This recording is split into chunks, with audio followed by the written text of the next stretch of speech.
안녕하신가요? 내 이름은 종타쿠 오덕이죠. 우리 종도 여러분, 오늘 하루는 어떠셨나요? 오늘은 인기 애니메이션 귀멸의 칼날에 나오는 렌고쿠 신주로와 쿄조로가 먼치킨 캐릭터였다면 어땠을지에 대한 가상 시나리오 2부입니다. 이 영상에는 원작의 스포일러와 개인적인 견해가 있으니 그 점 유의하시길 바랍니다. 大丈夫ですか? 그럼 시작해볼까요? 저번 영상에서는 렌고쿠 신주로와 쿄조로가 상현이 도우마로부터 루카를 잃게 되어 좌절을 겪을 뻔했지만 각자 가진 재능으로 극복해내고 쿄조로는 염주의 자리에 올라가는 전개까지 했었죠. 저번 영상을 보지 않으신 분들은 보고 오시는 게 이 영상을 이해하고 즐기는 데 더욱 수월하니 보고 오는 것 추천드리고요. 이 가상 시나리오 컨텐츠는 원작의 고증을 철저히 따지다가는 매끄러운 진행되지 않기 때문에 어느 정도의 설정으로나 능력치 보정은 이해해 주었으면 좋겠습니다. 그럼 오늘의 가상 시나리오 시작하겠습니다. 쿄조로는 주의 자리에 오른 뒤 엄청난 전투력을 통해 만나는 혈기마다 족족 쓸어버리게 되었고, 이미 전성기 시절의 신주로만큼의 움직임으로 귀살대 내에서도 전투력 최상위권으로 평가받고 있었죠. 반면에 신주로는 주의 자리에서 은퇴했음에도 불구하고 임무를마다 혈기들을 주이곤 했는데, 여전히 술을 엄청나게 좋아하는 신주로라 임무를 나갈 때도 혈기와 싸울 때도 계속해서 술을 마셨고, 그럼에도 단 한 번의 상처 없이 혈기를 베어버리곤 했습니다. 그러나 어느 날 쿄조로는 무한열차 임무를 받고 그곳으로 떠나게 되었고, 신주로는 우주의 탱겐의 부탁으로 유곽으로 가게 되었습니다. 쿄조로는 무한열차에 타자마자 역시 열차에서는 도시락이 먼저지 라고 하며 도시락을 까먹기 시작했고, 어느새 도시락 그릇이 10개가 넘게 쌓이게 되었고 계속해서 우마이를 외치며 만나게 먹었죠. 그때 지원으로 온 기살대원들이 쿄조로를 발견 후 인사를 했고 합석을 하게 되었습니다. 그러다가 건표원이 건표를 한 후 얼마 되지 않아 혈기가 튀어나왔는데, 쿄조로는 곧바로 그 혈기의 목을 화염의 호흡으로 날려버렸죠. 하지만 이런 커다란 크기를 가진 혈기가 기척을 숨기고 열차에 있었다는 게 말이 되지 않는다고 생각했습니다. 그리고 좌석에 앉아 한지로와 대화를 하던 중 갑자기 졸음이 쏟아지기 시작하자 주머니에 있던 작은 칼로 허벅지를 살짝 찔렀죠. 쿄조로는 베테랑주였던 신주로에게 수많은 혈기들과 싸웠던 여러가지 상황을 마주한 적이 많았던 것을 얘기해줬고, 이런 신경계 쪽을 혼란스럽게 하는 혈기들이 많다는 것을 알고 있었습니다. 그렇게 조금이라도 의심이 되는 상황이라면 긴장을 하며 혈기술에 빠지지 않으려 하는 것이었죠. 역시나 주변에 있는 모든 승객들은 전부 잠에 빠져 있었고, 쿄조로는 일단 잠에 든 척 눈을 감고 있었습니다. 그러다 조금 있다가 어떤 아이들이와 잠들어 있는 기살대원들의 팔에 밧줄을 묶었고, 자신의 팔에도 밧줄을 묶으려고 하자 그대로 그 아이의 팔을 덥석 잡은 뒤 혈기는 지금 어디 있지? 라고 물었죠. 엄청난 위압감에 아이들은 우왕좌왕하며 도망가기 시작했고, 혈기의 위치는 모르고 자신들은 그저 행복한 꿈을 꾸고 싶었을 뿐이라고 했습니다. 쿄조로는 스스로 나서지 않고 힘없는 아이들을 이용한 혈기에게 분노를 했고 뛰어다니며 혈기를 찾아다니기 시작했죠. 하지만 아무리 찾아봐도 열차에는 없었고, 객실에 없다면 혹시? 라는 생각에 열차 지붕으로 올라가 보니 하연일 엠무가 기다리고 있었다는 듯 쳐다보고 있었습니다. 엠무는 어떻게 혈기술을 간파했는지 몰라도 직접적으로 혈기술에 당하는 건 어떻게 피할 수가 없겠지? 라며 손을 뻗어 혈기술을 쓰려고 준비를 했는데, 그 순간 화염의 호흡을 사용해 용수철처럼 뛰어나가며 엠무의 팔을 날려버렸고, 엠무가 팔이 날아갔음을 인지하는 순간 쿄조로가 뒤에서 나타나 목을 베어버렸습니다.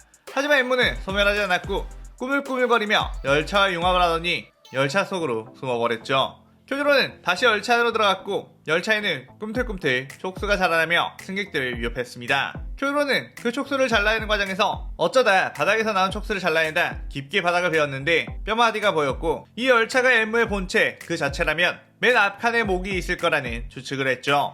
깨어나 촉수를 맡고 있는 탄지로 일행에게 그대로 촉수로부터 승객들을 지키라고 한 뒤 앞으로 뛰어갔고, 맨 앞칸에 있던 바닥을 화염의 호흡으로 크게 베어내자 목뼈가 보였고, 열차가 끊어지지 않이 있더라도 엠무를 퇴치하기 위해 처음보다 더 크게 베어냈습니다. 그러자 열차의 앞머리가 끊기며 탈선을 했고, 승객들은 조금 다치기만 했을 뿐 모두 무사했죠. 엠무는 이 무슨 말도 안 되는 실력이냐며 도시락을 까먹는 걸 볼 때만 해도 열정만 가득한 바보 캐릭터인 줄 알았는데, 이렇게도 냉철하고 똑똑한 모습까지 가진 건 반칙이 아니냐며 절규하면서 소멸하게 되었습니다. 쿄조로는 승객들을 구조한 뒤 귀살대에 지원을 기다리고 있는데 갑자기 엄청난 귀기가 느껴졌고 상현3의 아카자가 등장을 했습니다.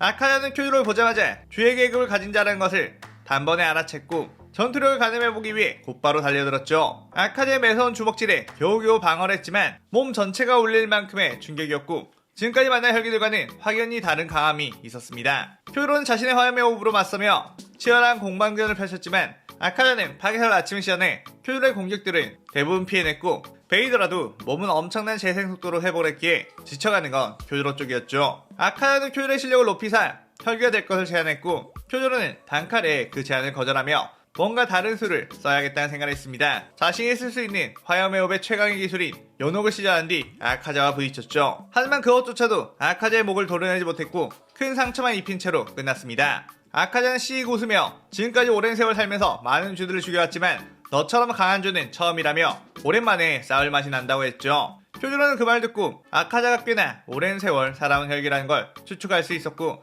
상현삼의 위치라면 혹시 자신의 엄마를 죽인 혈기에 대한 정보를 알고 있을까 문득 궁금해졌습니다.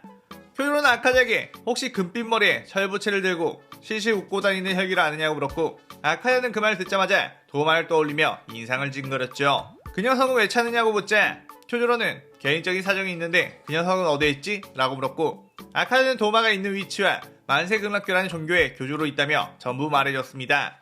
그리고는 하지만 그 녀석은 만나지는 못할 거다. 왜냐면 오늘 넌 나한테 살해당할 테니 라고 말한 뒤 파괴살을 시전했죠. 쿄조로는 드디어 엄마를 죽인 원수에게 다가갈 기회가 생겼음에 기뻐했고 그와 동시에 그날 도우마와 마주쳤을 때 그 감각을 살렸습니다. 그리고 아카자에게는 화염의 호흡이 통하지 않으니 자신이 어린 시절부터 따로 준비했던 검술의 형태로 자세를 바꿨죠. 아카자는 그대로 쿄조로에게 뛰어가 주먹을 뻗었고 쿄조로는 몸을 회전시켜 공중제비를 놓은 뒤 거꾸로 돈 상태에서 수평으로 참격을 날리며 해호흡 제9형 사양전신이라고 말했습니다. 아카자의 주먹을 피한과 동시에 아카자의 목을 베어버렸고 쿄조로의 칼은 붉디붉은 혁도로 물들어 있었죠. 아카자는 그동안 싸워왔던 염주들의 기술만 생각했고 특히 가장 최근에 싸웠던 랭곡 신주로의 아빠와 싸울 때 화염의 온 모든 형을 다 겪어봤기에 이런 기술이 남아있는 줄 몰랐습니다. 하지만 기술도 기술이지만 순간적으로 쿄조로의 비약적인 신체 능력의 향상을 눈으로 쫓을 수 없었던 것이고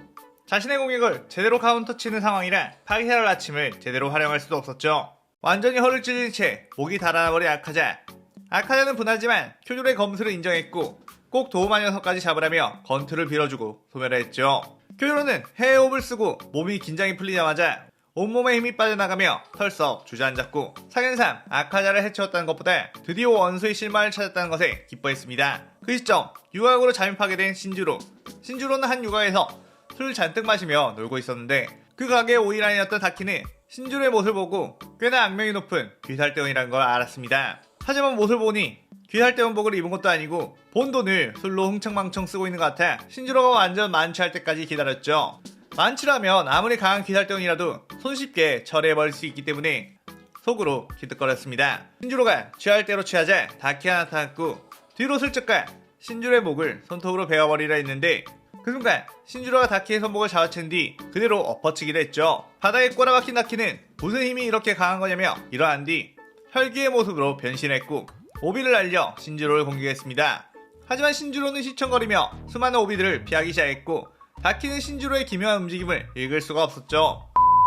어떻게 취했는데도 이렇게 내 공격을 피할 수가 있는 거지? 라고 생각을 했는데 신주로는 그동안 취한 상태로 무아지경으로 빠져 움직이는 취검술을 연마한 상태였고 그것을 통해 화염의 호흡만으로는 할 수 없는 한계를 깨부순 것이었습니다. 신주로가 만취한 상태에서 느끼는 감각은 마치 내비치는 세계처럼 모든 것의 흐름을 읽을 수 있었고 적들의 공격까지 미리 알 수 있었죠. 신주로는 그대로 화염의 호흡을 사용해 다키의 목을 베어내버렸고 다키는 목이 날아가자 엄청나게 울기 시작했습니다. 그러자 신주로는 술 마시는데 술맛 떨어지게 왜 우는 거냐며 나는 다른 사람이 울면 따라 울게 되는 버릇이 있다고 하며 해롱해롱 눈물을 흘렸죠.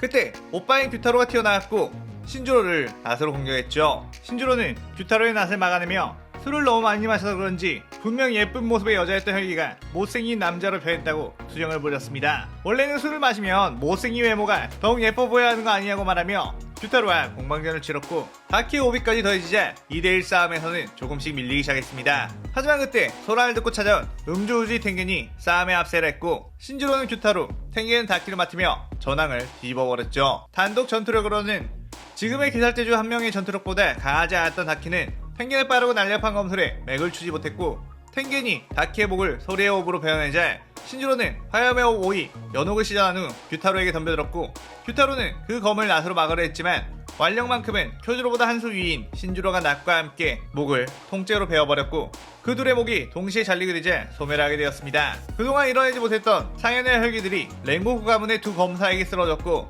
그 소식이 귀살대에 들어가자 엄청난 성과라며 모두가 기뻐했죠. 하지만 신주로는 상현을 잡은 것만으로 기뻐할 필요는 없다. 혈기를 모두 말살시켜야 이 싸움은 끝날 테니 라며 칭칭거렸고 쿄조로는 상현을 퇴치한 기쁨보다는 드디어 원수의 실마리를 찾았다는 것에 기세가 활활 타오르며 만세 극락교에 대한 정보를 긁어모으기 시작했습니다. 그렇게 한참을 자료조사를 하고 있던 중 충주 신호부가 찾아왔고 뭘 그리 몰두해 계시냐고 물었죠. 그러자 쿄조로는 드디어 엄마의 죽인 혈기에 대한 정보를 알아냈다고 했고 신호부는 그 자료들을 보더니 얼굴이 새하얘졌습니다. 쿄조로는 신호부에게 무슨 일이 있느냐고 했고 신호부는 그 임무에 저도 껴주시면 안 되냐고 했죠.